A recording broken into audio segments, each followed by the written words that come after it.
Thank you guys for being here.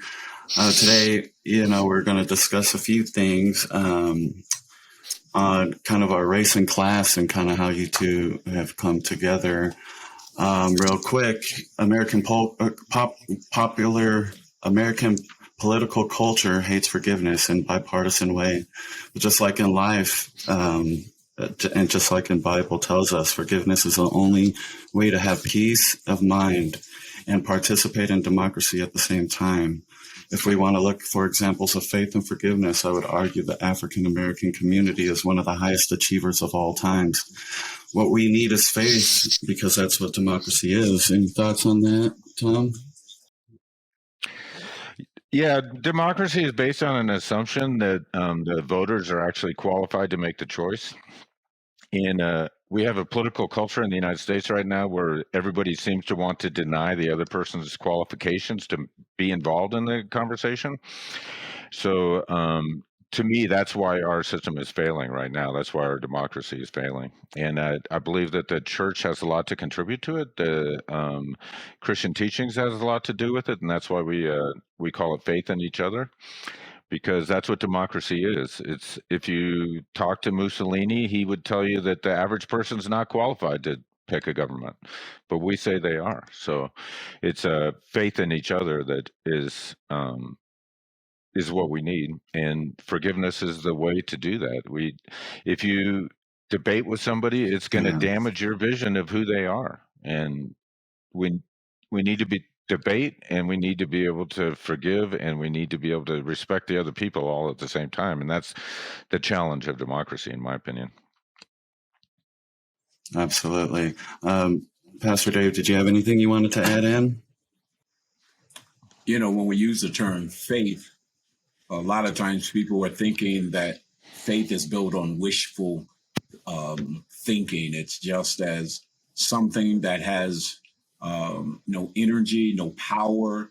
It's just people thinking good thoughts. And faith has to go beyond that. Faith cannot just be a moment in time where people just cease their behavior and close their eyes and hope that things will be better.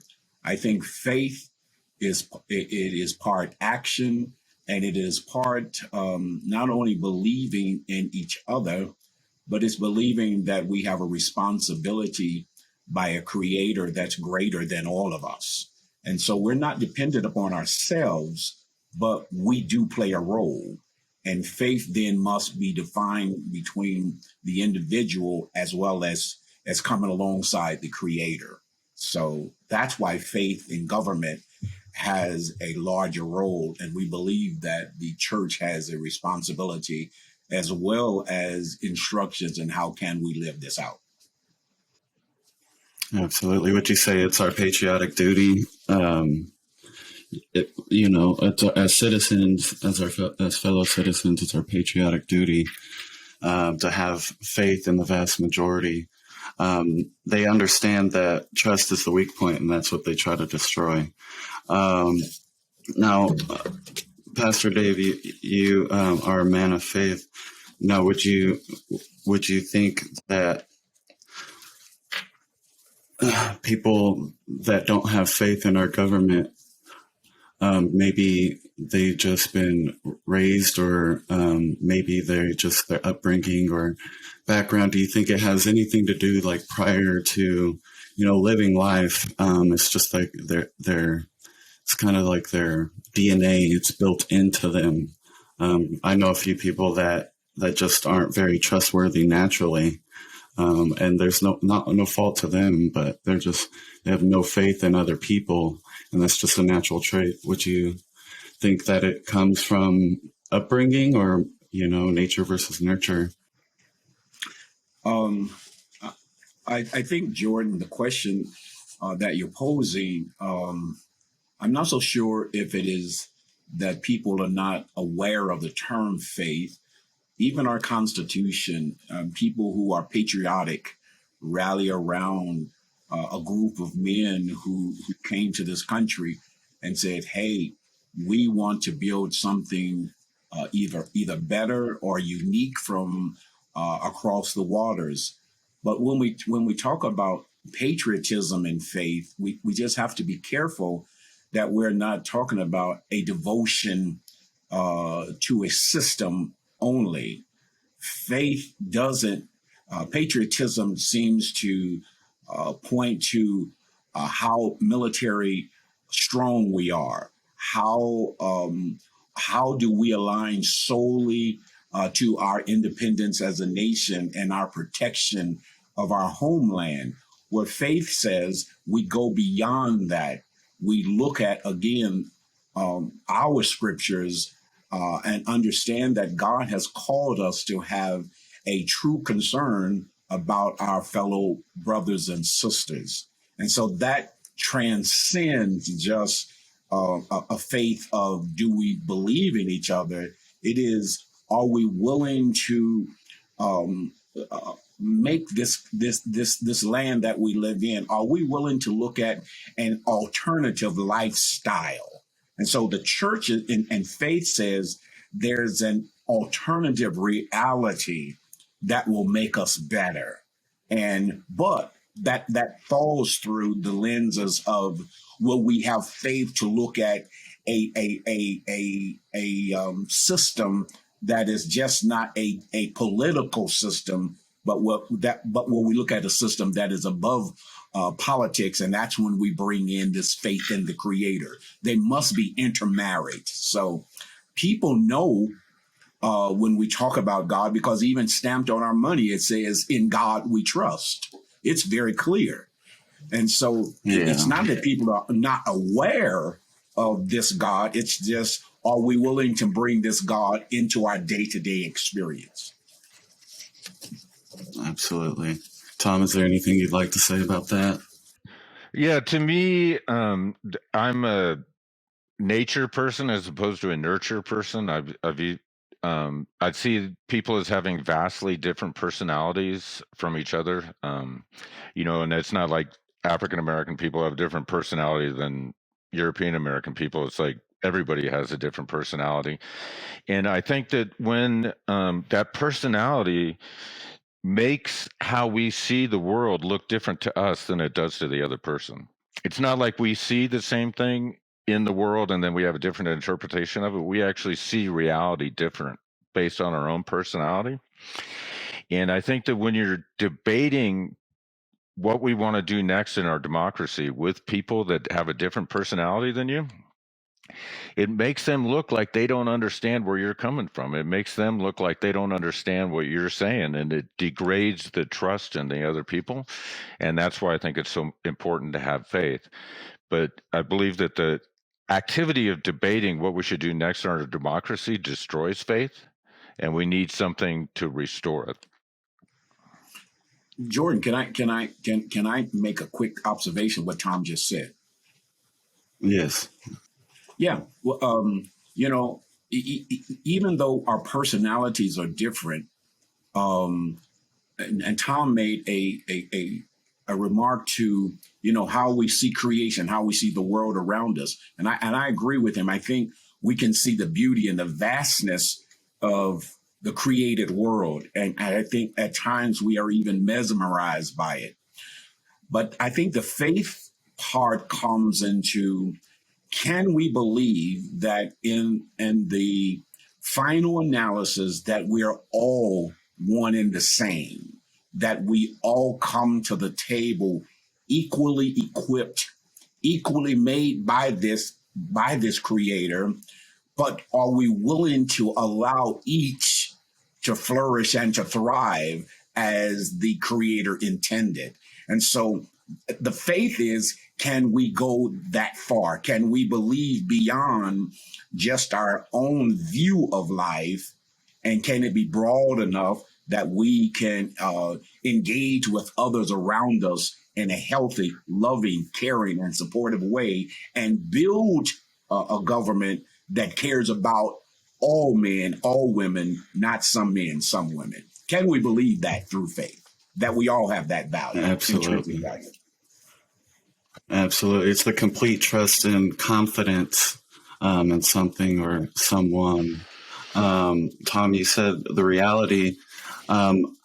of, life, I would suggest maybe or argue there is no reality, only perception. What do you feel about that concept there?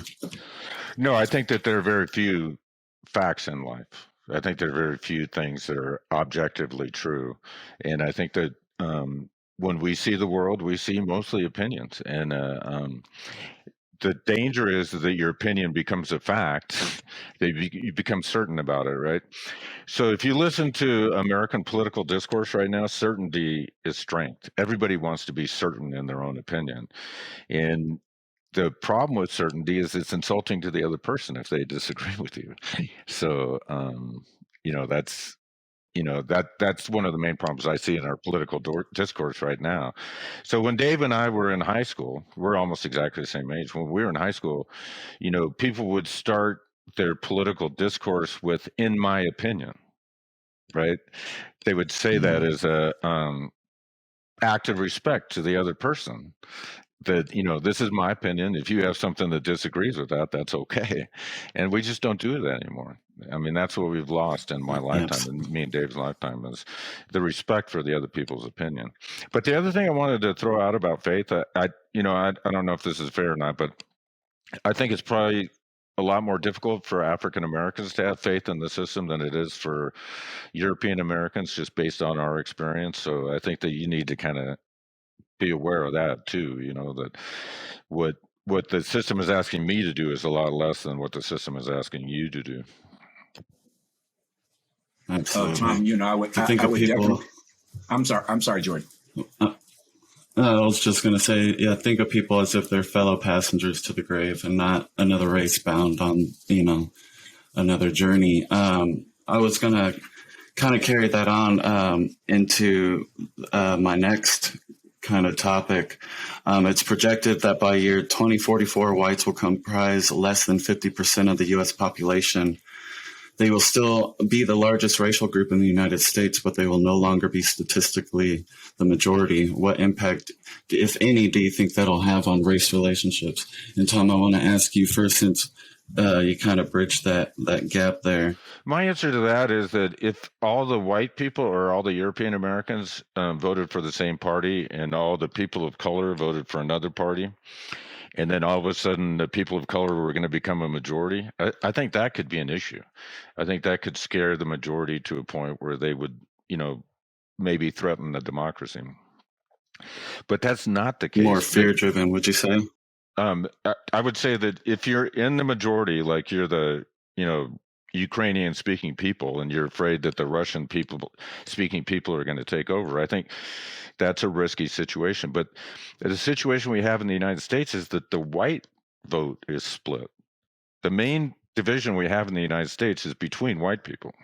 It's between college, in my opinion, right? I mean, it's purely opinion, but to me, the division we have in the United States is between college-educated white people and high school-educated white people. And then everybody else gets sucked into that conflict. But right now, European Americans with a college education vote Democrat. European Americans without a college education vote Republican. So the European American vote is split. So Europeans losing the majority shouldn't have too much of an impact, really, in my opinion. Yeah, Pastor Dave, would you agree with that? You ran you ran the most diverse church ever on the planet, so in a lot of ways you should have. Guys, what I do think when that kind of statistic is placed or put out, that there is some intrepidation of what will it mean. And for some, when they hear just the term majority, they hear the word power. The word power just comes up. Who's going to wield the power? And because we are so quick to go to that place, it stirs a fear. If you have been used to bearing the benefits because of your skin color, just to hear someone say, hey, in 2050, the predominant people group of color will be the majority around the world. Well, it can lend that I'm going to lose something. So there's a fear there. There's a fear of pandering that goes on. And so, Jordan, what I think for people of color, and this is in my opinion, as my brother said, in my opinion, people of color are not, I don't believe that there is a thought that just because we have more head count by color doesn't mean you have the power to change every system or every economic platform that's out there. It just means that there are more body power. And the reason I say this is when Nelson Mandela came out of prison and became the president of South Africa, the world was enamored that he now had made that leap, that change. But what we didn't realize was just because you're president, it didn't give people of color all the power to the banks, to the money, to the mines, to the economic positions that will be needed to more equalize a country. It just says we recognize that a class change has happened, but the power structure didn't change. And so I would just tell people that number does not automatically determine who's going to have the greatest influence in law and system. It just says that there are more people there. So I think people of color are not so much as saying when that number happens, we all of a sudden will become the new Congress and the new senators. That's not what I hear. I just say we believe that people of color will occupy, more human households than those who are not of that color. That's it. Absolutely. Yeah, power's neither good nor evil, but what the user makes it. So one of the truest signs of maturity is to be able to disagree with somebody and still remain respectful. What do you think accounts for white consumption of Black lower class culture? What do you think of the assertion of whites want everything but the burden? That if you're starting with me, Jordan, I can't speak for whites, and I can't speak for all Blacks either. I just know some have had harder roads to travel through to get to the place that they're at. And for people of color in particular, the road of struggle in this country has been a long, tedious battle over the life of this country. And I cannot say that all white people have had a silver spoon in their mouths. That's not true either. But what it just says is I just will hang in that place where learning to share around the table is a hard place to get to. People will always garner for more and more power. And as our nation is changing with diversity, it's changing with more and more people of influence at leadership. I mean, everybody will definitely say we've had a Black president. We're even right now trying to place a woman on the Supreme Court. People are saying things are changing. And I will say, yes, things have changed. But just because things are changing doesn't mean that everyone is okay with the change. And for whatever reason, there will be those who will pull back because this change threatens their idea of their safety. And I believe because power has landed more in the majority class of people, those who do may have the greatest the greatest challenge of saying, I don't know if I'm ready to share this power, because if I share it, it may eventually turn to, it becomes a weapon against me. So I think that's the burden that they're going to have to reckon with, because I don't believe that that's the challenge. But if that's the perceived challenge, that if it becomes shared, then that means I must diminish. And I'll say this and stop. In the scriptures, Jesus, and it might be Paul, it's Paul, not Jesus, but Paul says, I must decrease that the power of Jesus and the church might increase. And so to me, when the world sees, there are times where individuals, for the sake of the whole, must decrease that others might increase. It's not to let go of power, but it is to bring a type of equity that's best for the whole. And until people can grab that, then there will always be this burden of fear that I'm going to lose. But Paul says that decrease benefits the world when the kingdom and Christ's message increases. Mm. Very nice. Very nicely said. Thomas, did you have anything to say? Yeah, I should be an expert on this, because you can kind of look around my room here and you can see that African Americans are every poster in the whole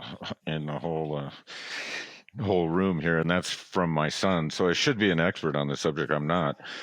But, you need to get me a copy of those posters. I don't have those in my house. So you don't I have Muhammad Ali underwater? No, I don't have Muhammad. I know the picture. I know the picture very well. I don't have it though. That's Kid Cudi there. And anyway, but anyway, my answer to that would be, I think that the reason white middle class people are attracted to Black artistic culture, at least, is because the Black artistic culture is better. And I think that that's not abnormal. I think that art and culture generally comes from the downtrodden and the people at the bottom. I don't think that being at the top and being comfortable is conducive to writing a great pop song. Okay, I just don't think that that's what makes great art. I think that art has always come from the people who are distressed in life, because that's where the creativity comes from. And so I think this is a totally normal thing that you would see anywhere. Yeah. Sean King said it best: all over the world, Black people set the trends and add so much style and flavor and color and life and zeal to this planet. But what did you mean by the burden? He also said, finally, the burdens, didn't want the burdens of, being Black, essentially all the burdens that come along with being Black. It's that white racial frame that people have portrayed over the years that kind of make a stigma that it's, you can walk like us, talk like us, but you can't be us, kind of thing, because it's wrong. Like, you can wear the same clothes, you can be, the same kind of style, but you don't want to be or share in those burdens of being actually Black, of looking over your shoulder and all those kinds of things. That's where my mind went when I was thinking of that question. Jordan, finally, I'm sorry. Yes. Go ahead. I just have a comment that from what you just said. Yeah, okay. I was going to just kind of wrap that topic up. Finally, be strong in the Lord and in His mighty power. It came from Ephesians 6:10. I believe you were speaking, Pastor Dave, about that. Kind of relinquishing, power so that the others can build up.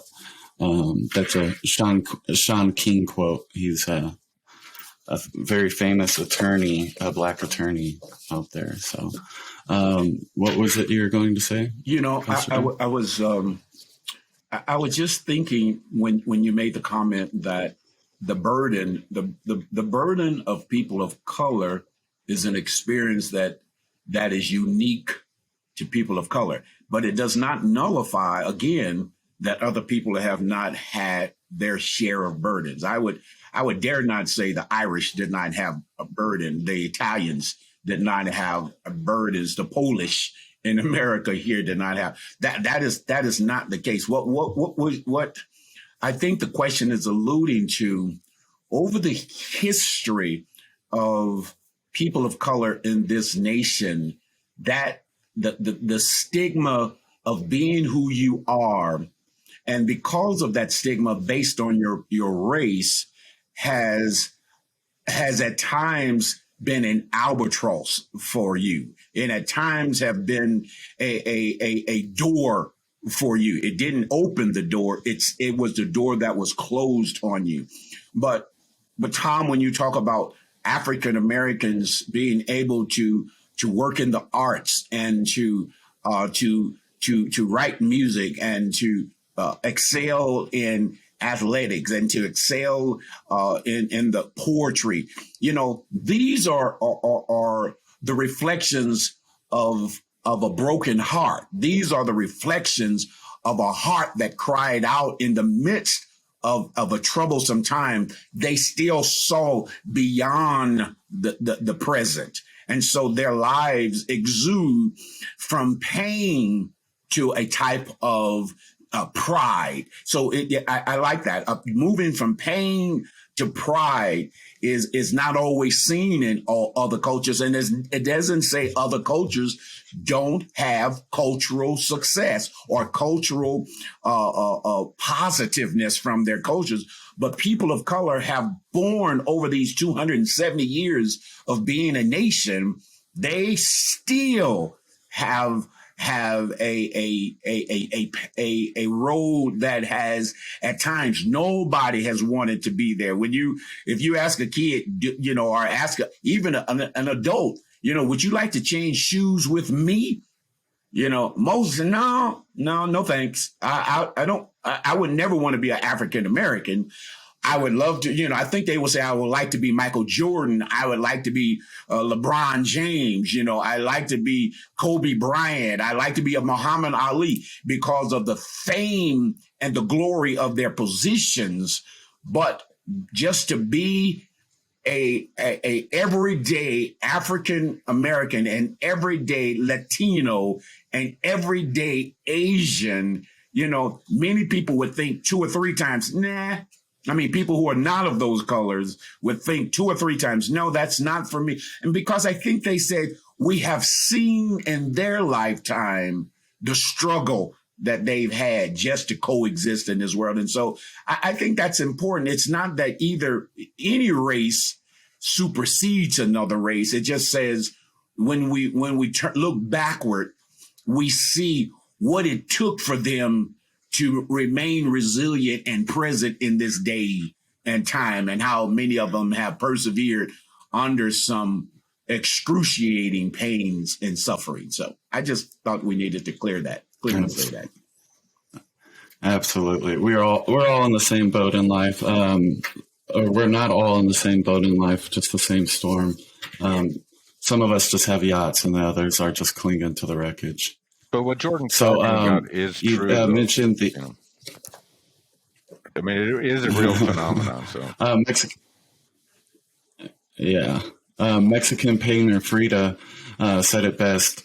They thought I was a surrealist, but I wasn't. I never painted dreams. I painted my own reality. So art is suffering. Our art comes from our suffering most of the time. Asian culture, some of their music comes from their tools that they had when they were working. They created music from the tools they had. So, but Jordan, you remember country music? Can I just say, country music comes from the pain and the sorrow and the struggle of men and women. You know, I've just now gotten into country music because of my daughter, but man, you know, I'm about ready to get my cowboy boots on and my cowboy buckle. You know, but I think That's about all right. the struggle. You know, I think when the soul speaks, when the soul of any human being speaks, it shows the humanness of us. And when the soul speaks, the soul creates.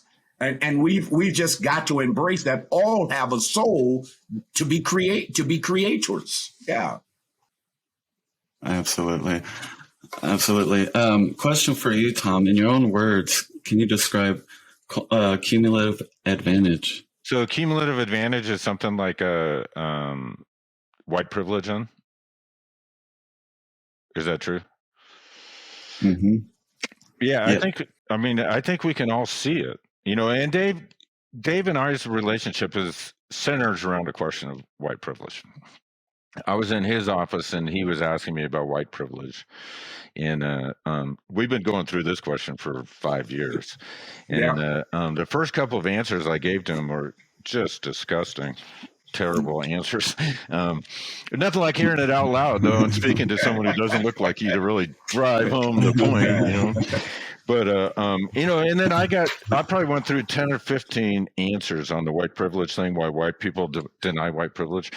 And you know, the people who work on my factory floor, they look like the Army of Northern Virginia, right?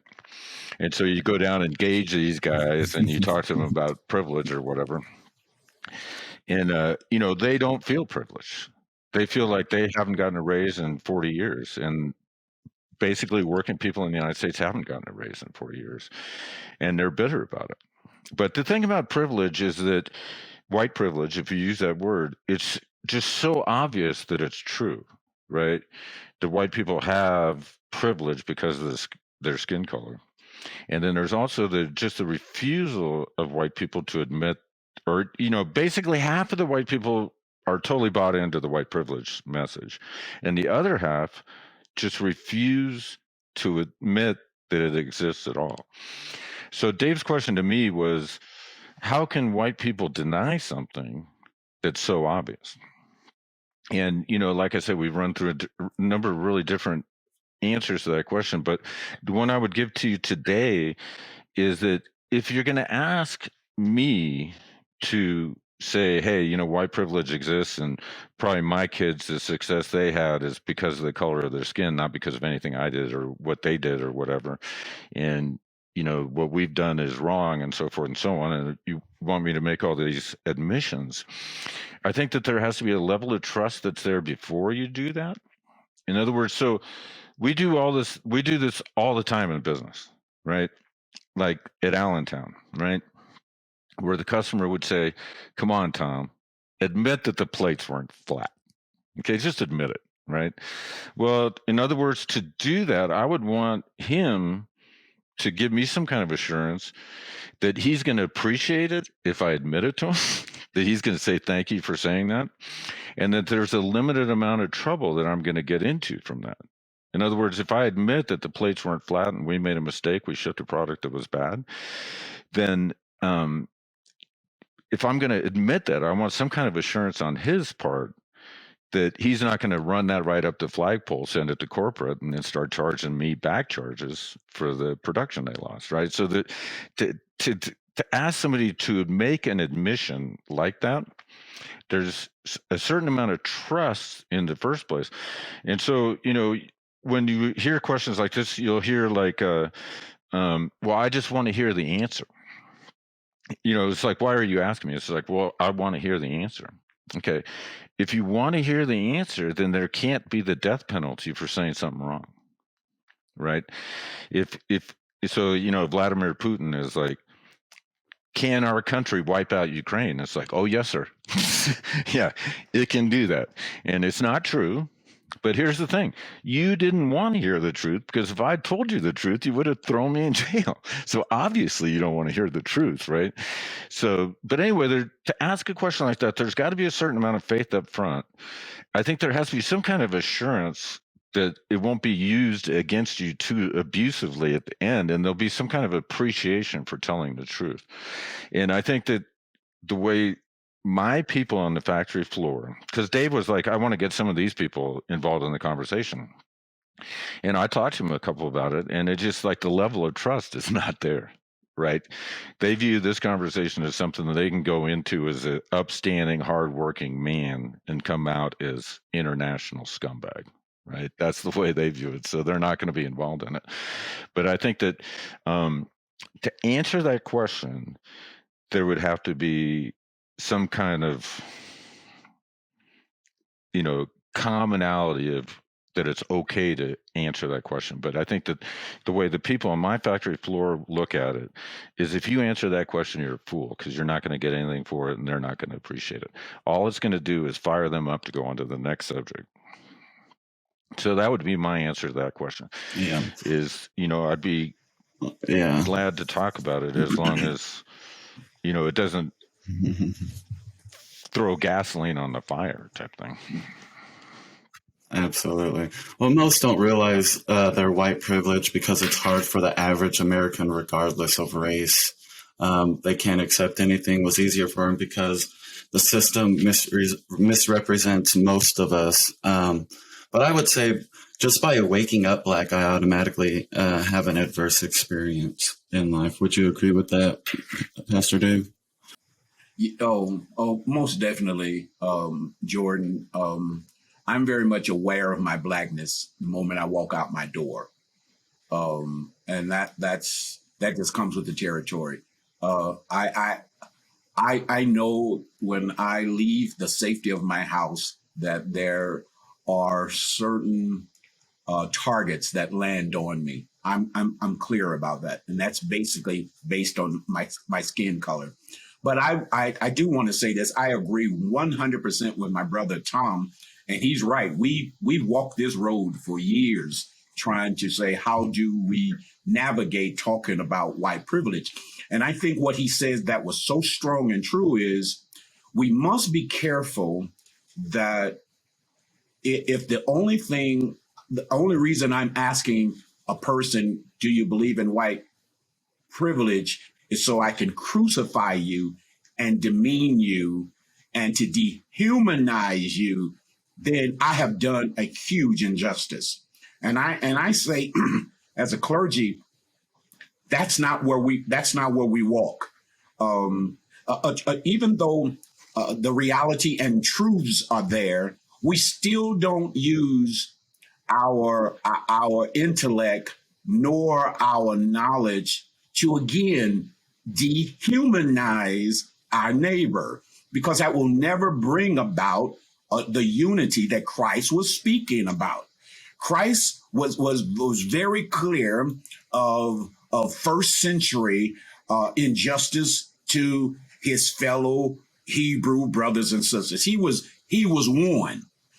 But at the same time, I think that in the midst of that, Jesus, and then by the time you get to St. Paul, you see them constantly going across race relations and saying, what does the kingdom of God have to look like? How do we all walk into that, become a part of that kingdom? And I just say, when we talk about whiteness, you don't talk about whiteness as you, again, to Tom, on Tom's behalf, you people who have benefited by being white, you're the scum of the earth.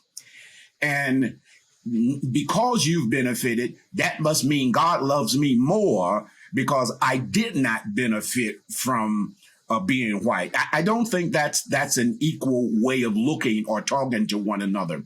I think it's helping each other come to a place of, when I hear whiteness, and one of the things that we don't talk about, there's white poor as well as black poor. And for me to say all whites have become exponentially rich because of their whiteness, I have to tell my poverty brothers and sisters who are white, my Appalachian brothers and sisters who struggle day in and day out. My coal mining white brothers and sisters every day. I'm sorry, your coal mines close.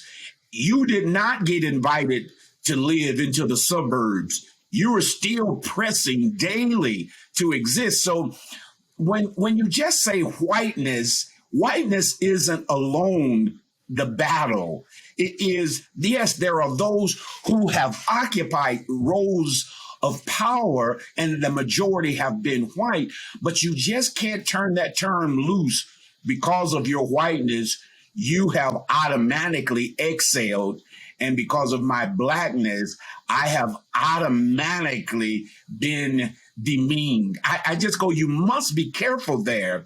And so I still defer to my brother, Dr. William Barber, who talks about a coalition of people. You can't just stand on my position as being the one who's been abused. I also know that there are people not only of my race have been abused as well, but it doesn't take away whiteness. It just says, I'm just trying to open the conversation that there are those who, based on their skin color, alone their skin color, there's some opportunities that throughout the decades and centuries have been denied them solely because of their skin color. But I can't use that as a blanket that whiteness has given a golden spoon to everyone. And so we must be careful there, and we must be careful of quick slogans. America, we love words. And so we may not know the history of a word. Critical race theory right now is at the top of the charts. And it's because people don't have a framework to have these intellectual discussions, but I can lob them as bombs. And I'm going, be careful. We should be aspiring to make a better nation. Not a split nation, but what does it cost? What is it going to cost to be a United States of America? And right now we're so polarized, we just lob bombs at each other, and we don't care the outcome. All we want to know is, I was not hurt, you were hurt, so then I'm the better. So I just go, whiteness definitely is a discussion, but it should not be a discussion as a weapon to dehumanize other brothers and sisters. I'll just leave it there. Yeah, the concept of white privilege also implies the right to assume the uniqueness of one's own experiences, marking the others as different or exceptional, while perceiving oneself as normal. That's also, a concept around it too. So, I mean, even the poor whites and the poor blacks. I mean, the real tragedy is the poor is the poverty of their aspirations. It kills the spirit. There's no innovation, no talent, in poverty. Poor minds teach poor minds. So it's that cycle that continues on and on.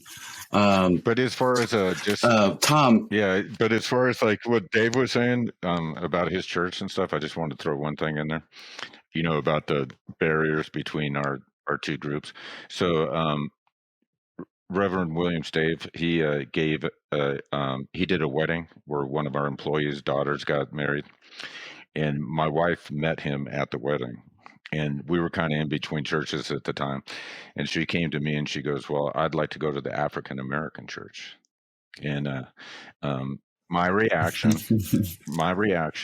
was, they don't want us there. Right. That's why we shouldn't go to the church. It's because they'll have a better time if we're not there. They'll be better. We'll be intruding on them. And all I can tell you is I was wrong. We were welcome there, and we had no business in that church. We had no connection to it. Anyway, we didn't have an African American, cousin or something like that. Everybody had some kind of connection. Even the white people had some kind of connection. We had none, and we were welcomed. I mean, that's what happened. Absolutely, absolutely. Tom, please, can you elaborate on this? Dave's opinion on African American culture is that one of outreach, and that's exactly what European Americans need to learn how to do. Um, you saw Black History Month as anything except a time of healing, just examples of the worst of the worst. Can you explain your thoughts on this more specifically? Sure. One of the videos that I recommended you guys watch is about the stolen election in Georgia, right? And so it turns out the vote to secede from the Union in Georgia, that was voted down. They had to rig the election to get it to be a positive, we want to secede from the Union type thing. And so, the way, because I love history, right? And the way I perceived history is that the white working people in the South supported the slave owners, even though it wasn't in their best interest and they were just stupid. Then you come to find out that they voted against secession in Georgia. So it's, a little bit deeper than that. And what the guy said in the video is that the slave owners, the plantation owners, were terrified of an alliance between white working people and the slaves, because they'd be way outnumbered then, right? They're in a boatload of trouble if that happens. So, my question is, how do you want to handle it then as a plantation owner? And my answer is racism. I mean, that's what you're going to have to do, right? If you want to split the white people from the slaves, I'm going to, as a plantation owner, I'm thinking racism is going to be my best tool. That's what I need to promote, right? And so when I see CNN, now, what is CNN? CNN is a huge corporation that employs thousands of people, kind of like the plantation, right? And they put Black History Month on there, and I can't believe that this is anything that's meant to heal. This is just a list of all the worst things. So you have this narrative of what history is in the United States, and then you go out and you find examples to support that narrative, which is not history. But still, you got a giant corporation that's with all these other giant corporations, and they're trying to divide white working people from African American working people. And I got to ask the question, are you doing this so you can divide the working class so you can pay lower wages? I mean, and if they want to say, no, we're not doing that, at least they had to deny it. At least the subject came up, right? But I think that question needs to be asked is are you doing the same thing that the plantation owners were doing back in the day? Every labor leader that's ever existed, Absolutely. I don't care who it is, communists, American, AFL-CIO, they all tell you that the working class is powerless if they're divided. Right now, white working people vote for one party, working people of color vote for another party. And I'm not telling you it's a capitalist conspiracy, because I know people hate conspiracy theories, but I'm just saying it worked out perfect for them. The working class is completely disempowered. They haven't gotten a raise in 40 years, and it affects African American people more than it affects European Americans, because so many African Americans are working class. That's right. That's exactly right. Yeah. Look at what Stacey Abrams was able to accomplish in Georgia. We need a movement like that at every level. They don't want us aware and moving, working together with all allies. It's Just kind so of you what know, she I said view there. Stacey Abrams as a very that divisive figure in our society. I view her as a very divisive figure. Oh, Expound, okay, gotcha. Expound on that, Tom. Gotcha. Yeah. I would say that the language that she uses is accusatory. And I would also say that if you watch Fox News, she's on it. She's one of their stars, right? But I would view her as a very divisive figure. And that would just be, I mean, she's not the only one, you know. I mean, there's, Ted Cruz would probably outpace her, you know what I mean? But I still view her as one of the fire eater type politicians that really wants to demonize the other side as part of their way of increasing their. I hear you. I guess we don't see in the same way.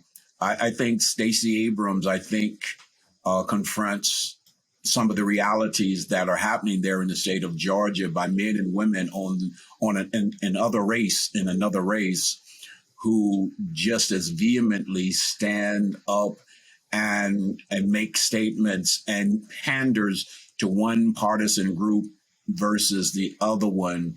And I think she's saying, then, if that's the fire that you want to lead our state with, then fire has to fight fire.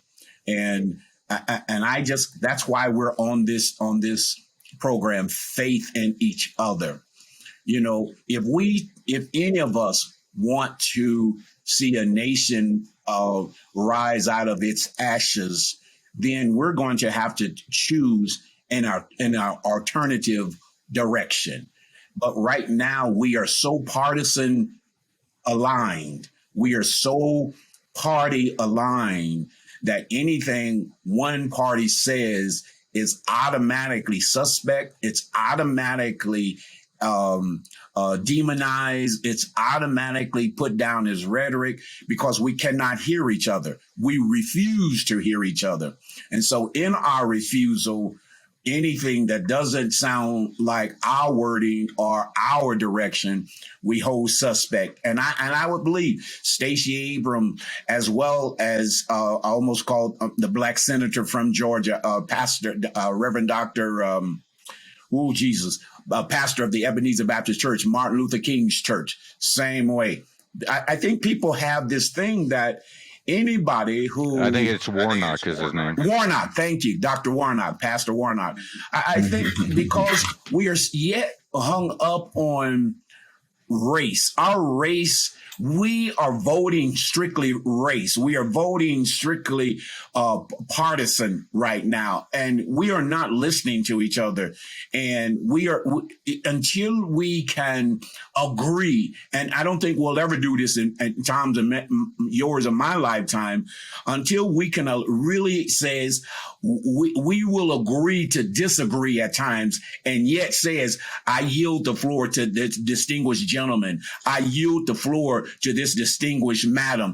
Until we are ready to come there based on what Jesus would says, and Paul will come back and say it again, there's neither Greek nor Jew nor Gentile nor slave nor free. We are all one in the body of Christ. Until we can truly internalize that, we will always be each other's greatest enemy. And the church must, by faith, believe that we've got to sail, that there is a third reconstruction for us to go into. The first two obviously do not win, and I go, that's where we are.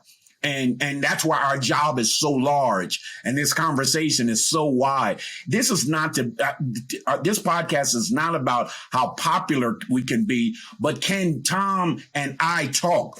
Can we talk from our heart and soul and get off this podcast and still say, when I see Tom in the morning, how are you, my brother? When he sees me tomorrow evening, how are you, my brother? Not, you disagree with me on the podcast, you are a infidel. You disagreed with me on the podcast, you are the scum of the earth. The church and faith says we may be different in opinion and thought, but our saving grace is, I see you as a human being deserving all the rights and the privileges that one human being can bestow upon the other.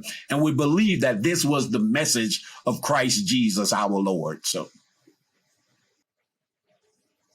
Absolutely. Got to have that faith in each other. I know it's not fair to do this, but what I would do is if you take a person like Stacey Abrams, and, it's not fair to do this, of course, but what I would compare her to is the gold standard, which is Dr. King. And but I would call on people to contrast the language that Dr. King used and the language that Stacey Abrams uses. And I think it's very different. I think that Dr. King, when he was doing his ministry, one of his top goals was to not antagonize the people on the other side. And I don't think Stacey Abrams lives up to that. I think that she is a reflection of our popular culture. It's not a reflection on her. It's a change in how we view politics as a nation, where it's But more of a Tom, confident. Yeah. even when you speak about King's writings, letter to the Birmingham jail was not a compliment to America. King's while in the Birmingham jail, he writes the book Letters. Well, they take and make a book, Letters to the Birmingham Jail. It talked about the inconsistencies of the country. It talked about the war in Vietnam. It talked about the fights against the churches, the Protestant prominent churches, and I think King. We have this idea that King only spoke in this genteel conversation, and his Sermon on the Mount was his only sermon. I mean, his I Have a Dream speech was his only sermon. But King was polarized by Johnson. King was talked about by the FBI director, called a communist, because they said, we do not like his language. It's too divisive. And even within the Black America community, King was posed that he was too violent, that people said King's words were too harsh, and that it was better that King would shut up. And so King wrote the sermon of Why We Cannot Wait, because King says we've come to a point where it feels like we're not going to get the vote. We're not going to get equality. And so he began to speak out that somehow those who were in power needed to listen, and he had to use stronger language. And I think a Stacey Abrams at times will say, there are times where you must use stronger language, not to destroy somebody, but to get the world or get our nation's attention. I think that's at times a stronger language. Lindsey Graham would sit there with you and say, I got to keep the people clear about what's at risk with America. I think men and women like Ted Cruz are saying, I got to use stronger language when he brings out a book on race and say, this is killing America. People will default to, I don't think you're listening to me. And if you're not listening to me, as my wife would say, when me and my wife are talking and we're in a heated debate, my wife would say, don't let your voice go up on me. If my voice raises or if my tone rises, my wife is quick to say, you better bring it down. And I think that's what happens when we are trying to stress our heart and our soul's concern. We don't think the other one is listening. And when we think the other one is not listening, we intensify the verbiage or the language. And I'm not saying either way. Yeah. Yeah, that's all fine. But I think I really believe, though, that if you had asked, I think women are. Go ahead, Jordan. Well, I was just going to say, I think women are just tired of being meek in this society. And that's partly why, she's so passionate. Yeah, women don't have a lot of women the time, often have not had a role in the boardroom. When women speak in the boardroom, women are all of a sudden, you're trying to be a man now. Oh, we don't have that. We run the boardroom. And so there are often where women say, I must assert my intelligence and my position and my opinion. And when they do, they're often, especially women of color, they're often called to be angry and mad and divisive. So I think that's something we'll come back to in later discussion. Okay. But this is what I would say in my own defense absolutely. on this one. Is that if you asked Dr. King at the height of his ministry whether he viewed division as a bad thing, whether he viewed, in other words, causing as little division as possible, in my mind, was his goal. If you'd asked him, do you want to achieve your goals and minimize the amount of division you cause while you're doing it, I think he would have said yes. And I think Stacey Abrams would say no. That, division is not her thing. The people who get divided by what she has to say, that's on them. And that's the difference.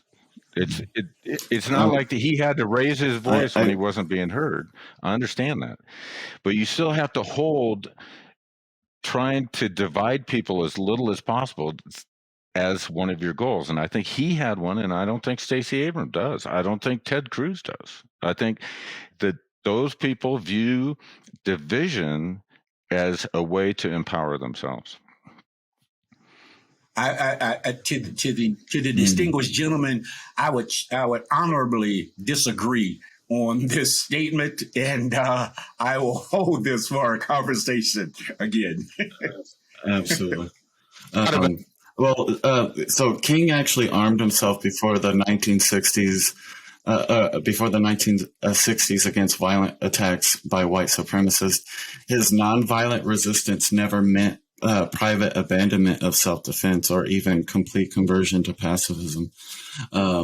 So nonviolence doesn't mean that you're not going to just let yourself be overthrown. I mean, you got to protect yourself. You got to protect what you stand for, right? I mean, that's what we do. It's our life. That's what we do as just humans. We stand for what we believe. Yeah, you stand for what you believe, but the other people believe something different. Then how do you deal with that? Right? So I think that's what it's that maturity thing I said earlier. You just gotta have to have that respect of somebody that you can disagree respectfully on something and still work together. It's a matter but we have to find some sort of... But it's a matter of goals, right? I want this, and I don't care how many people I make angry in the process. I'm going to do it anyway. And then there's another one, which is I want this, and I'm going to do it in a way that divides us the least, because that'll leave us in the best situation in the end. It's a matter of what your goals are. I think, Tom, that is what I think our ultimate goal is, to get there. And I can't get into the heads of some of our talking voices today that we hear in our politics. But I think all of them, when I hear so many of our politicians, I think they would try to say, I'm not trying to divide the nation. I'm trying to tell the truth so the nation will own the truth, and then the nation will come back together. And I think that's in all of our heads what I'm telling you, not me personally, but I think we're all saying what I'm saying to you is in hopes that you will embrace it, and you will see the error of your ways, and you will join in with me for the betterment of all. But what we're learning is the very thing that we are saying at many times is divisive within itself. And because of that, that is the faith that we are talking about in this podcast. We've got to ascend to a higher level of dealing one with the other. And until we have agreed to go to that higher level and that higher principle, we will always hang where we are and says, I'm telling you this because it's better for you. And Tom, you and I have always used that word certainty, that we are so certain that if you were to see what I'm saying as truth, you would yield to your ignorant ways, and you would come up to my proven ways. And I say that, to me, it is the hardest job of humanity, is to live in harmony one with the other. That's why we ended up with God gave us the 10 Commandments, because he said, as a society, you're not going to be able to do this on your own. You will either hurt each other, maim each other, or destroy each other. So I've got to just tell you how to live as a society. And so our job in faith, it is to believe the best in one another, at the same time understanding that we will not always say the best things to each other. But the thing that I would emphasize is a politician like Ted Cruz or a politician like Stacey Abrams, it's in their best interest if their supporters view the other people as evil. Oh, yes. Gosh, Yeah, it's either yes. divide and Well, conquer. it's not just Absolutely. okay. Hang on. It's Divide not and just divide and conquer. conquer. It's a reason for your people to go out and vote. Well, I Hmm. got something to do on Tuesday. I know, but the other people are evil. That's why you have Yes. to do it, right? It's a That's where reason to we are. contribute. It's a reason to contribute. The other people But are you evil. know, but Tom, you and I are old enough to know good guys only win in the movies. Yeah, I know. But what I'm telling you is it's important for It's all the voters. It's it's important for all the voters to understand that politicians have an interest in dividing us. Yes, yes. And That's but all we I'm haven't saying. but we yeah, haven't gotten there yet. yeah. We're believing that our politicians are The fear superheroes. is I'm motivation. sorry. Yeah, and so I'm going to vote for Trump because Yeah, I'm white, the right? Well, I'm not changing that. So that means he can do whatever he wants now, right? He's got a free lease. I'm voting for him because of my skin color. He can do whatever he wants, and I'll still vote for him. There you go. And what he needs to do to get to me to that point is to tell me that all the people who are Democrats don't work and are, all the accusations. And so it's in the politicians' interest to divide us, and it's up to us to resist that. There we go. That's all I'm saying is it's in there every politician. that terror keeps people moving. But the problem, terror gets the people reason moving. that you can't that doesn't work, right? Is I say, hey, all Democrats are losers. They've never done any work, the whole shot, right? And then their guy gets elected. Okay, I don't owe any loyalty to him. He's not a legitimate president. He was elected by people who were awful. So he's nobody to me. And then that's how the system breaks down. And that's what I would really emphasize is that we don't view our politicians as legitimate anymore. Mm-hmm. We don't view each other as legitimate. When you don't see an individual as a real human being, you have no respect for that person for any reason. And the thing I would emphasize is that democracy takes you in that direction. If you have a king, you're not going there. But democracy, right, that debate thing, that back and forth, it makes the other people look bad in your mind. I don't care who you're debating, which side you're on.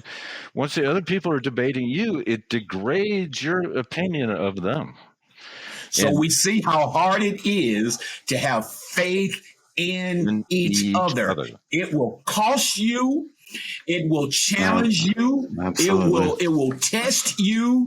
And you got to forgive the guys in Charlottesville with the Nazi flags. You have to forgive that person. And it's just like, how do you do that? Yes, and that's why we believe there is an alternative to the way we are living. We are in a marriage where, based on the decisions that our spouse has made, we've lost respect for them. Yeah. Divorce is ugly. Divorce is going to be ugly. So how do we repair the marriage? And Dave, like I said, is an It's always ugly. Absolutely. So why is upward social mobility so much more difficult today than in past decades? Why is it so hard for my generation to become stable? I think right off the bat, Jordan, do you have anything? Upward mobility, we thought we were further along than we are. And I just go to the vision of our country where we've landed at this day and time. We have each other hostage right now. People are hostages. And so in this situation, it is only the strong survive. If we lose that we are better together, then, I won't let you get ahead of me. I won't let you really just grow. I won't let that happen. And I just say in simple terms, upward mobility now, when we have common issues to fight together and to work together and to help one another achieve at their highest level, then we see mobility. Then we see growth. But we've entered into a phase of this country's history where, again, we are so partisan divided that I only want to see my group grow. And if you're not in my group, I don't give a rat about what your group is doing. And I think your generation can read between the lines. I think your generation is very clear. Well, then I want no part of either side. And I'm not saying everybody in your generation, but I think a lot of people in your generation are saying, that's foolish to me. And they are taking some are taking a more simple life, but there are others who are working hard, can't buy a home. They can't rent a house. All of the things that we said were supposedly aligned for everyone who did their best, they would have access. But we have so divided this country that the rich keep getting richer and the poor keep getting poorer. And for all the wrong reasons this is happening. And so I think anybody caught in between, you don't have a chance. So that has been cut off. I think your mobility has been stifled right now. Well, let me ask you this, both of you. Why is we're stuck as cogs in the system. Why is social mobility desirable? Oh, that's easy for me. But can I answer that? That's very easy. Yeah, because I will say as an African-American kid, I was told early what I could not do. I could not predict. Tom, I remember being told I couldn't go to the amusement park. The amusement park in my city. I wanted anything in my lifetime. The amusement park was called Riverside. It's funny. It was called Riverside Amusement Park. And blacks couldn't go to Riverside Amusement Park. The blacks couldn't go to the swimming pool, Broad Ripple swimming pool. Blacks could not get in the pool. You could go to the gate, but you could not get in the water. I remember saying, man, if I was only white, I could be in that cold water in the summer. If I could go to a good high school, not a technical school, I would be more than a cook or a mechanic. And so the goals that society put out as successful, I internalized early. And so I go, if I could have those things that society say I couldn't have, I would be a better person. Do you want the white answer to that? Yeah, mine. No, because I would call that privilege. So, like, real quick, because we're running out of time. Okay, let's wrap this up. Yeah, we're running out. We're wrapping it up. But real quick, to answer your topic, I just wanted to be viewed as just a normal person, not a drug dealer or a felon, or, wonder what kind of a gun he's carrying or how many kids does he have that he's not taking care of. All those stereotypes that I grew up with, I wanted to be opposite. I take care of my kids. I go to college. I'm college educated, full-time job, all those things.